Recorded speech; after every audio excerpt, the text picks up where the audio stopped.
ya guys, subscribe dulu baru nonton. Ingat ya guys, subscribe dulu baru nonton. Ingat ya guys, subscribe dulu baru nonton. Oke sahabat Sasak Cinggu Channel. Assalamualaikum warahmatullahi wabarakatuh. Selamat siang, selamat pagi, dan selamat malam kapanpun Anda menontonnya. Terima kasih. Penyelesaian sirkuit Mandalika sudah dilakukan tahap akhir, kata Hebi. Homologasi pada prinsipnya di seluruh dunia. Mau balapan pun seminggu sebelumnya kami sudah menyiapkan hal itu. Mana-mana yang kurang-kurang ini sudah kita siapkan semua. Dan saat ini ada proses yang namanya pengecatan sirkuit, watching sirkuit, yang itu menjadi dinilai sekitar beserta race control yang sedang diinstal. Hebi menyebut Federation International de Motorcycle ISMA FM memuji sirkuit Mandalika juga. FM memuji pada saat SPA atau SPI di sirkuit Mandalika, kata Hebi, untuk materi sirkuit. Alhamdulillah, PIM bilang bahwa ini adalah sirkuit dengan aspal terbaik di dunia. Ini sebuah pencapaian buat Indonesia. Serasa ini yang patut kita banggakan dan kita kerjakan. Oleh hampir sebagian besar, 95% adalah lokal Indonesia. Sementara itu, untuk mendukungnya berlangsungnya balapan, MGPA bersama Ikatan Motor Indonesia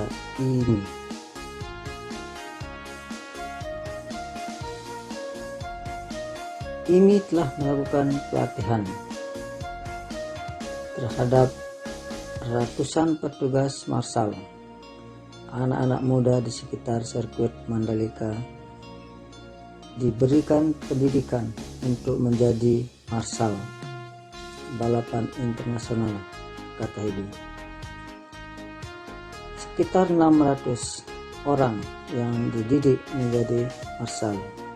Pemuda-pemuda setempat pendidikan hampir 3 hari berturut-turut.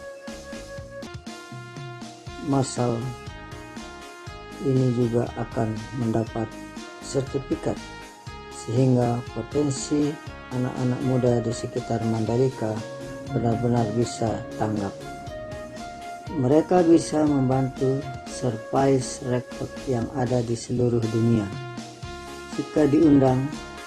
Sementara itu, soal kapasitas penonton di sirkuit Mandalika untuk saat ini masih dibatasi karena pada pandemi COVID-19. Untuk pegelaran juga di November nanti hanya ada 25.000 tiket yang dijual. Padahal kapasitas penonton di sirkuit Mandalika ini cukup besar loh guys. SCO Mandalika Grand Prix Association MGPA Ricky Gibransyah mengatakan, jika tidak dibatasi karena pandemi, sirkuit Mandalika ini memiliki 75.000 kursi tribun, kata Ricky. Kita bisa tingkatkan dengan mudah antara 80 sampai dengan 100.000 kursi hospitality. Kita bisa sampai 7.000 orang tentangnya. Bisa mencapai 150.000 sampai dengan 200.000 kapasitas penonton. Itu pun masih bisa ditingkatkan lagi jika perlu, sebab menurut Ricky, sirkuit Mandalika masih memiliki banyak lahan yang kosong, bisa dijadikan sebagai tribun. jika dibutuhkan. Vicky berkata, jika ingin memaksimalkan kapasitas di Mandalika Circuit, punya lahan 100 hektar, memiliki banyak ruang terbuka, jadi kesempatan untuk membawa lebih banyak penonton bisa dilakukan di masa depan. Pertamina Mandalika International Street Circuit jadi nama resmi sirkuit Mandalika, sirkuit jalan internasional Mandalika di Lombok Tengah, NTB, Nusa Tenggara Barat, resmi bernama Pertamina Mandalika International Street Circuit. Penamaan sirkuit tersebut dilakukan melalui penandatanganan perjanjian kerjasama atau PKS Sponsorship dan peluncuran nama resmi sirkuit balapan internasional Mandalika Kamis 7 Oktober 2021 ini.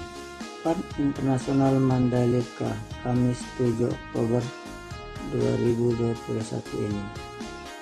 Wakil Menteri BUMN Pahala Mansuri mengatakan melalui PKCD Pertamina memperoleh hak penyertaan nama korporasi pada jalan kawasan khusus atau JKK atau sirkuit di Mandalika dengan jangka waktu sejak perjanjian hingga 31 Desember 2022.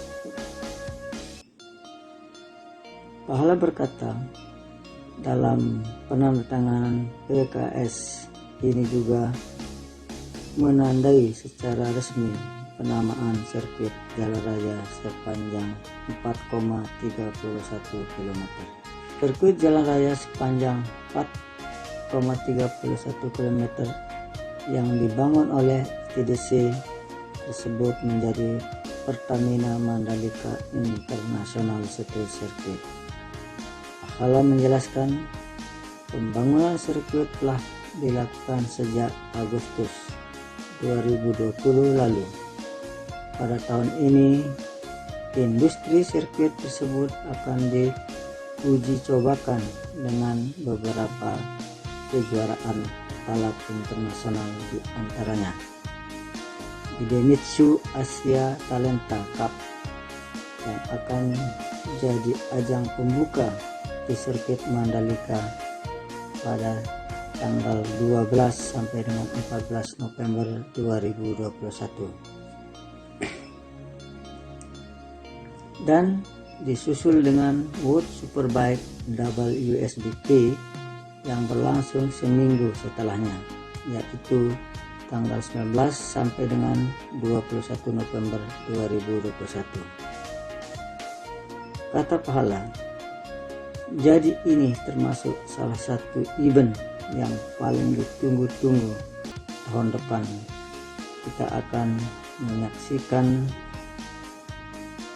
tes pramusim MotoGP pada tanggal 11 sampai dengan 13 Februari 2022 dan MotoGP Indonesia pada Maret 2022. Berbagai event yang digelar itu merupakan salah satu inisiatif dan mengembalikan industri pariwisata di Indonesia. Terlebih MotoGP salah satu merupakan event Grand Prize paling bergengsi yang disaksikan sedikitnya 400 juta penonton dalam satu kali pelaksanaan.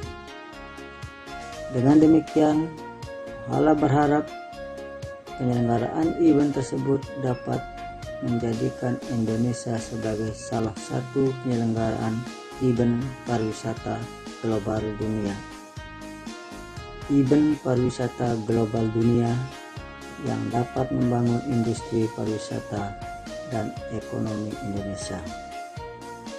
Pahala berharap kegiatan ini bisa membantu membangkitkan pariwisata Indonesia dan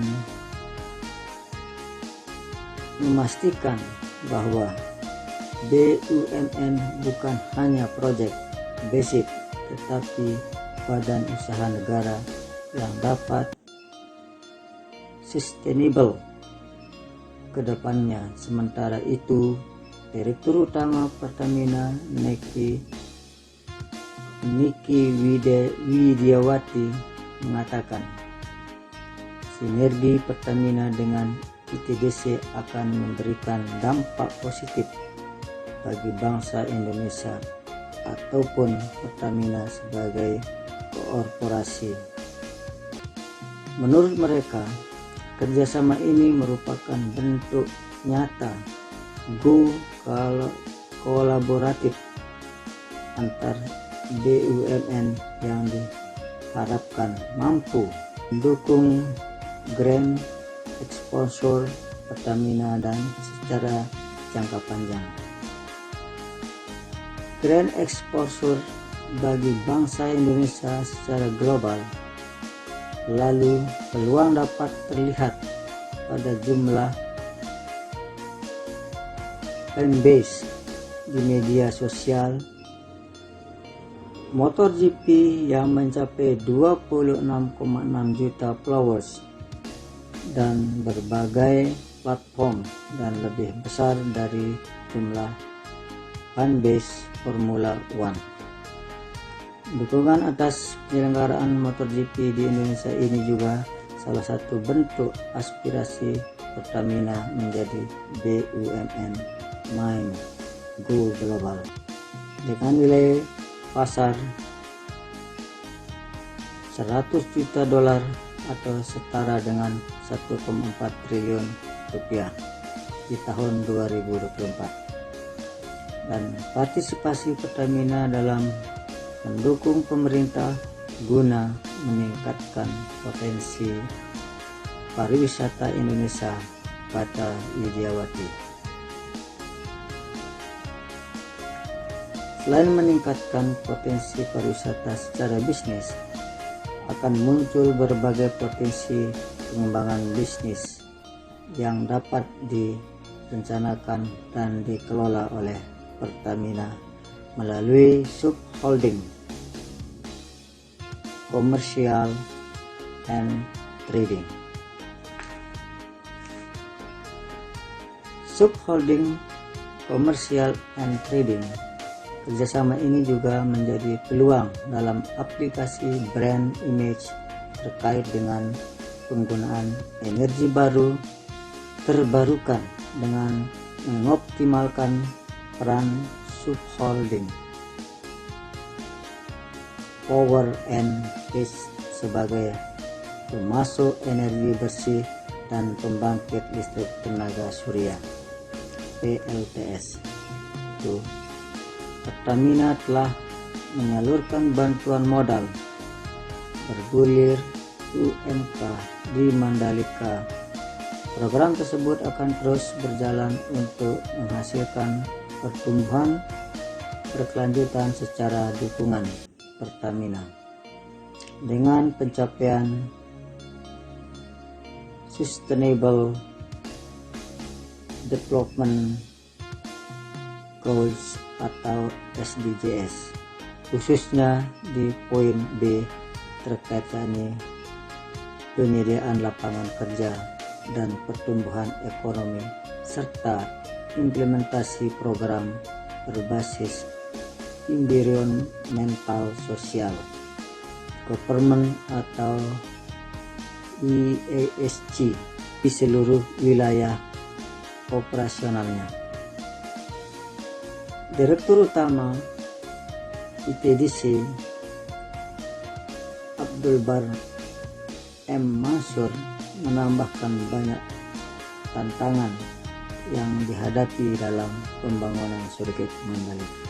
Namun dengan dukungan berbagai pihak, mulai dari pemegang saham, pemerintah pusat dan daerah, BUMN dan para mitra kerja, bahkan masyarakat, pembangunan terus dapat berjalan dan mencapai berbagai milestone sesuai target yang direncanakan.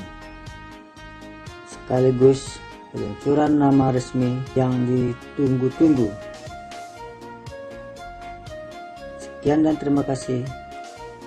Bagi penonton Sasak Channel yang belum subscribe, silahkan di subscribe dulu, dan jangan lupa tekan tombol like dan notifikasi. Oke guys, terima kasih. Wassalamualaikum warahmatullahi wabarakatuh.